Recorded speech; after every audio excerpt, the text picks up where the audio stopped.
ಬಸವಣ್ಣನವರಿಗನ್ನ ಅವಮಾನಿಸಿದ್ದನ್ನ ಈ ನೆಲದಿಂದ ಸಮಸ್ತ ಬಸವ ಭಕ್ತರ ಪರವಾಗಿ ಈ ನೆಲದ ವಿಶೇಷವಾಗಿ ಬಸವ ಕಲ್ಯಾಣದ ಶಾಸಕನಾಗಿ ತೀವ್ರವಾಗಿ ನಾನು ಖಂಡಿಸ್ತೇನೆ. ಬಂಧುಗಳೇ, ಬಹುತೇಕ ವಿಶ್ವಗುರು ಬಸವಣ್ಣನವರ ಪುತ್ಥಳಿಯನ್ನ ಅವಮಾನ ಮಾಡ್ತಕ್ಕಂಥದ್ದು ಅದು ಬರೀ ಬಸವಣ್ಣನವರಿಗೆ ಅವಮಾನ ಮಾಡದಂಗಲ್ಲ, ಅದು ಮಾನವೀಯತೆಯ ಅವಮಾನ, ಸಂಸ್ಕೃತಿಗೆ ಅವಮಾನ ಮಾಡ್ತಕ್ಕಂಥದ್ದು.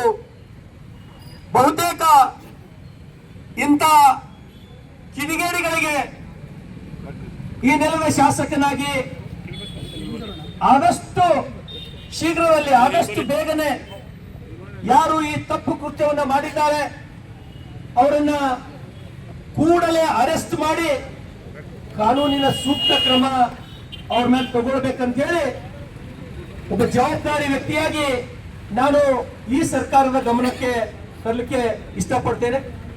ಹಾಗೂ ಎಲ್ಲೆಲ್ಲಿ ಮಹಾನ್ ಪುರುಷರ ಪುತ್ಥಳಿಗಳಿವೆಯೋ ಅವುಗಳಿಗೆ ಸರ್ಕಾರ ಸೂಕ್ತವಾದಂತಹ ರಕ್ಷಣೆ ಕೊಡುವ ನಿಟ್ಟಿನಲ್ಲಿ ಕೂಡ ಸರ್ಕಾರ ಗಮನ ಹರಿಸಬೇಕಂತ ಹೇಳಿ ನಾನು ಸರ್ಕಾರಕ್ಕೆ ವಿನಂತಿಯನ್ನು ಮಾಡ್ತೇನೆ.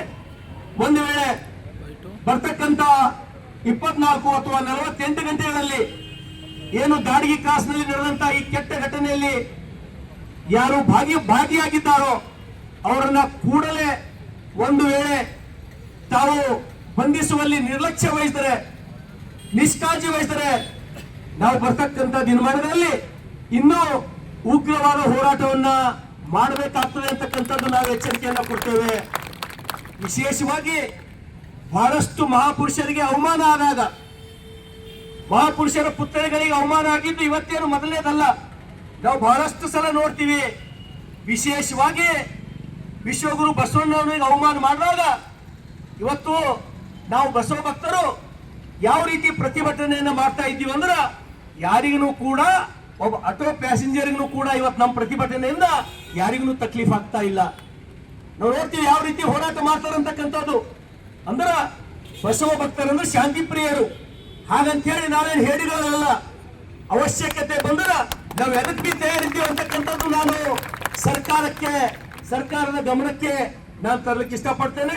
ಹಾಗಾಗಿ ನಾನು ವಿನಂತಿಯನ್ನು ಮಾಡ್ತೇನೆ, ಇಂಥ ಘಟನೆಗಳು ಅದು ಯಾವುದೇ ಮಹಾನ್ ಪುರುಷರಾಗಲಿ, ಮಹಾನ್ ಪುರುಷರು ಬದುಕಿದ್ದು ಅವರ ಸ್ವಾರ್ಥಕ್ಕಾಗಿ ಅಲ್ಲ, ಈ ಸಮಾಜದ ಉದ್ಧಾರಕ್ಕಾಗಿ, ಈ ಮನುಕುಲದ ಉದ್ಧಾರಕ್ಕಾಗಿ.